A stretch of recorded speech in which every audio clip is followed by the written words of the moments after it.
Доброго дня, мене звати Ірина Склокіна, я історик і дослідниця Центру міської історії у Львові. І хотіла би поговорити про те, чому це цікаво і чому це важливо вивчати аматорські фільми. І які на сьогодні є, напевно, зміни, підходи, чому можна говорити навіть про певний бум використання, власне, аматорських відео в різних контекстах, їх вивчення, навіть захоплення ними. Я думаю, це пов'язано з такою значною актуальністю сьогодні, коли ми бачимо неймовірний вибух також нових медій, в яких в масових масштабах, власне, люди знизу, непрофесіонали творять відеоконтент, активно його використовують, обмінюються, живуть ним, живуть в певному модусі такого життя на показ, для репрезентації. І нам здається, що це щось неймовірно нове і пов'язане із сучасністю, із якимось біжучим моментом. Але насправді це має свою історію. І це є, власне, ця історія використання медіа знизу, використання медіа непрофесіоналами. Так само, коли сьогодні ми бачимо величезну потужність такої самоорганізації людей за допомогою медіа, але також навколо медіа, навколо інтересу чи захвату певними медіями, ми теж можемо собі подумати, що це щось таке, що виникло тільки сьогодні, але насправді саме дослідження історії аматорського кіно може нам допомогти зрозуміти, що ці всі теми ми вже зустрічали. І всі ці, власне, явища, такі як, наприклад, непрофесійне виготовлення відеоконтенту, його використання і обмін, неформальні покази, якесь використання медій для боротьби з державою або навпаки спроби і досить успішні спроби держави маніпулювати оцим рухом знизу і голосом знизу, використання свідків, непрофесійних, власне, користувачів медій для того, щоб якось привласнити їхню точку зору і представити у вигідному для держави світлі. Все це насправді уже мало свою досить цікаву історію, яка зовсім не була якоюсь лінійною. Навряд чи тут можна вибудувати якусь таку одну просту лінію технологічного розвитку і демократизації, як таку історію успіху і історію прогресу, але скоріше ми можемо говорити про те, що в різний час і в різних країнах, власне, цей інструмент людини із кіноапаратом, так, і тієї спільноти, яку ця людина навколо себе може вибудувати, він в дуже різний спосіб функціонував. І об'єднував різних людей з різною метою і мав також різні стосунки із політичним, із соціальним контекстом, звичайно, з контекстом технологічним. Ну і говорячи також, чому сьогодні є також серед дослідників такий інтерес до аматорського кіна, то варто сказати, що дуже цікавий спосіб це кіно, власне, руйнує дуже багато таких класичних опозицій, такої класичної академічної науки, яка вибудовувала оці от історії, як я вже казала, такого однолінійного розвитку і прогресу. І сьогодні якраз навпаки дуже цікаво дослідникам дивитися на те, що руйнує оці от об'єктивні такі великі наративи об'єктивістські. Зокрема, наприклад, аматорське кіно може показати, наскільки крихкою насправді є оця межа між професійним і аматорським, тому що насправді ці сфери дуже тісно перетинаються, одні надихають других, одні запозичують у других якісь прийоми чи теми. І на персональному рівні, звичайно, багато людей, вони проходять певні етапи в своїй кар'єрі і перебувають або навіть одночасно в кількох різних середовищах, як професійних, так і аматорських. Крім того, наприклад, ось ця така класична опозиція між унікальним, авторським, творчим, між якимось високим мистецтвом, фільмами, які є породженням генія, який створює щось унікальне, щось особливе, і, власне, аматорським кіном, яке є таке дуже повторюване в своїх сюжетах, яке часто дуже банальне, дуже таке занурене в якусь рутину. І, звичайно, це так само, ця опозиція так само, вона сьогодні піддається цій критиці, і якраз дуже цікаво дивитися на те, в який спосіб дуже часто це аматорське може бути неймовірно творчим, може бути своєрідним, але також ось ця його повторюваність, його зануреність у повсякдення, його серіальність навіть, його така клішованість, вона сама по собі є надзвичайно цікавою. Наприклад, якщо ми вивчаємо сімейну історію, історію повсякденного життя, то якраз ці повторювані структури і повторювані сюжети є найбільшою перевагою, тому що вони дають нам можливість побачити оці рамки мислення і певні неусвідомлювані людьми конвенції, так, домовленості між ними, які вони неусвідомлювано повторювали. Або так само, якщо ми говоримо, наприклад, про виробниче кіно, про кіно, пов'язане з індустрією, з рекламою, з фіксуванням продукції, чи такою індустріальною гордістю, так само воно має свої повторювані кліше. І саме за цими кліше ми можемо мати такий погляд, насправді, на епоху і її структури мислення, на структуру цього життєвого світу цих людей, які, власне, це кіно творили. Також, напевно, протиставлення між, власне, комерційним кіном і кіном таким аматорським. Я думаю, цей напрямок також суперцікавий для дослідників з історії емоцій і історії, власне, емоційних режимів в різний час і в різних країнах. І це протиставлення також його варто критикувати, тому що ми бачимо навіть на прикладі того ж радянського кіна, наскільки, власне, оцей матеріальний обмін, незважаючи на те, що цей рух не був, частіше за все, не був якось комерціалізований, але, тим не менше, дуже був пов'язаний із певними практиками неформальної економіки і, звичайно, з практиками матеріального обміну, тому що так чи інакше, як фото, так і відео, власне,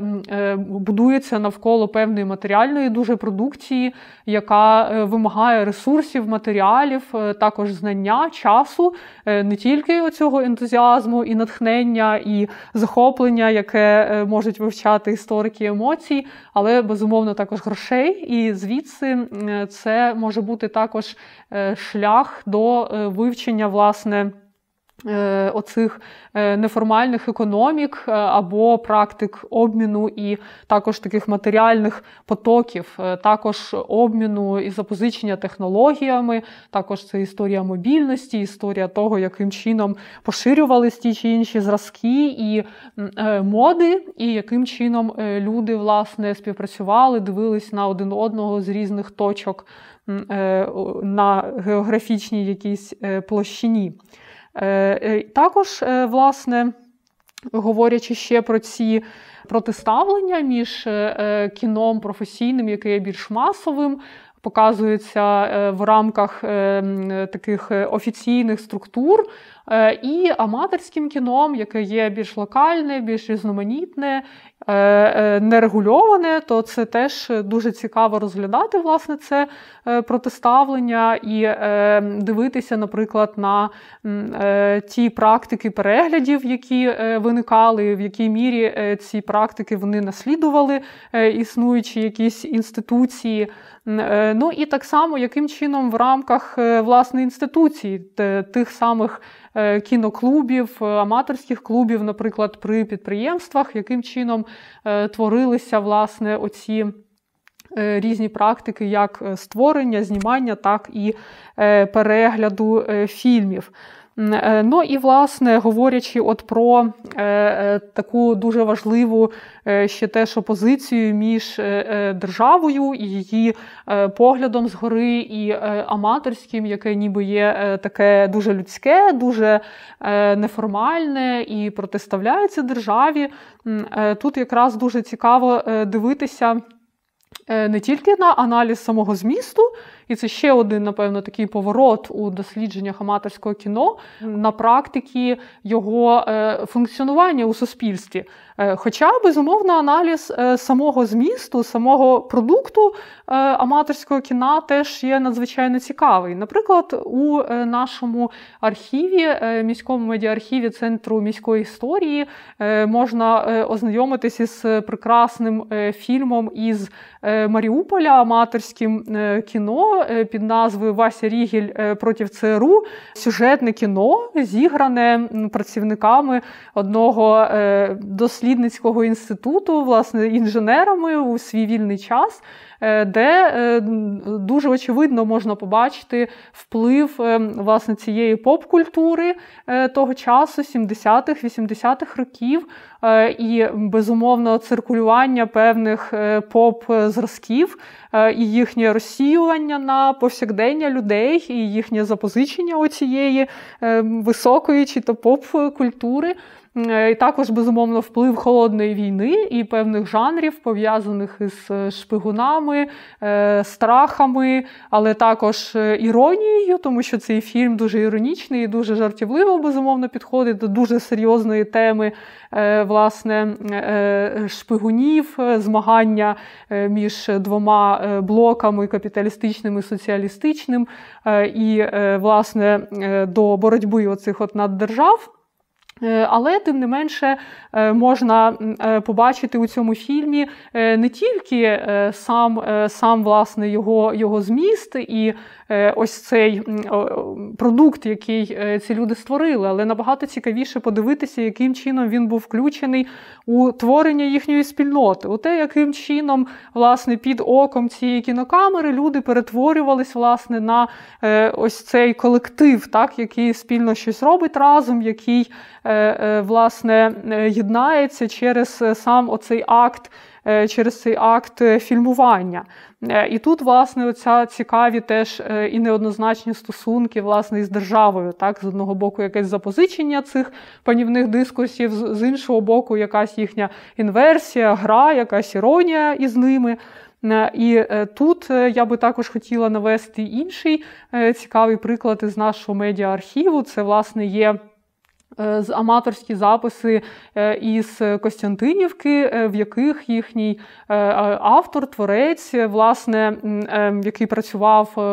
все своє життя на великому підприємстві, використовував кінокамеру для фільмування як офіційних мітингів і демонстрацій, так і для фільмування неформальних і досить таких вільно влаштованих застіль і розваг, які відбувалися в вільний від роботи час. І, власне, коли почалися перші мітинги за незалежність України, 89-90 роки, він фільмував так само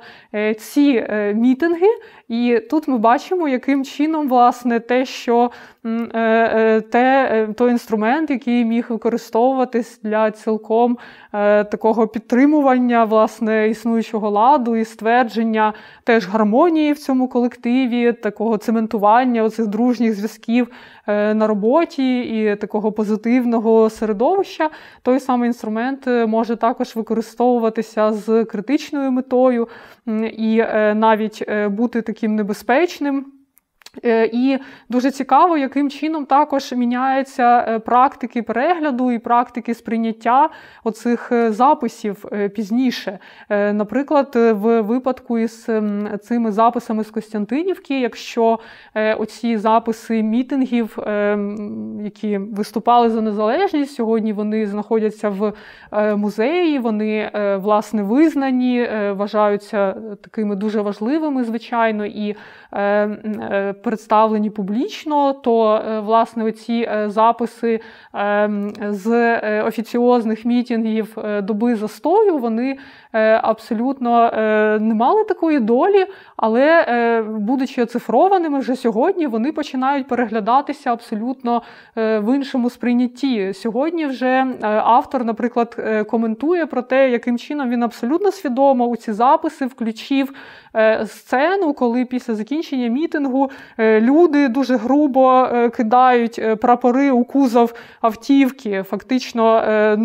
поплюжачи цей символ радянської держави, і абсолютно самосвідомо сьогодні зазначає, що робив це свідомо, знімав саме ці кадри тоді свідомо, знаючи, що вони ніколи не входять у офіційний канон відеопредставлення, власне, святкового мітингу, так, як такий акт певного спротиву. Так. І цей приклад, я думаю, нам добре подає оці дуже неоднозначні стосунки із державою, які можуть бути, власне, користуватися ресурсами держави, так, бо дуже часто оці кінокамери, вони купувалися якимось чином через сприяння чи посередництво, чи безпосередньо купувалися підприємствами. А з іншого боку, власне, також держава і підприємства державні створювали ту інфраструктуру, місце, простір, час для цього дозвілля, для, власне, знімання цих фільмів, але також, власне, той самий інструмент може бути використаний в абсолютно несподіваний і дуже неприємний також для держави спосіб. Напевно, таким найбільш важливим прикладом в українському контексті є, власне, приклад Рафаїла Нахмановича, який в 1966 році знімав неофіційний, несанкціонований мітинг у Бабиному Яру. І, власне, за що, безумовно, був потім покараний, плівки були конфісковані, але він був професійним, власне, оператором. Він мав цю камеру, можна сказати, теж від держави, від державної структури, так, яка йому надала таку можливість, так, і цю технологію, але він використав її абсолютно з такою антисистемною метою, так, в абсолютно такий відверто дисидентський, відверто такий спосіб спротиву. Але очевидно, що цей приклад є тільки таким крайнім випадком такого прямого протистояння, тоді як абсолютна більшість, напевно, більш подібна до цього прикладу із Костянтинівки, де ми бачимо більш такі амбівалентні стосунки. Ну і, власне, на закінчення, напевно, ще один із найцікавіших аспектів дослідження аматорського кіна сьогодні – це, безумовно, різні способи того, яким чином люди творять спільноти, творять стосунки між собою і творять свої ідентичності за допомогою аматорського кіна, не тільки проявляють себе, але також спілкуються з іншими, встановлюють оці стосунки між собою. І тут, я думаю, в нашій колекції надзвичайно цікавий приклад вчителя із Дружківки, для якого, власне, фільмування протягом року життя його випускного класу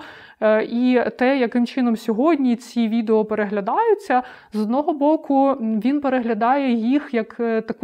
творячи таку своєрідну інтроспекцію особисту, рефлексуючи над своїм життям, фактично використовуючи це як певний щоденник і роздумуючи над своєю цією функцією вчителя і своєю сутністю як людини, яка намагалася стати таким справжнім вчителем, наставником для цих дітей. Але з іншого боку,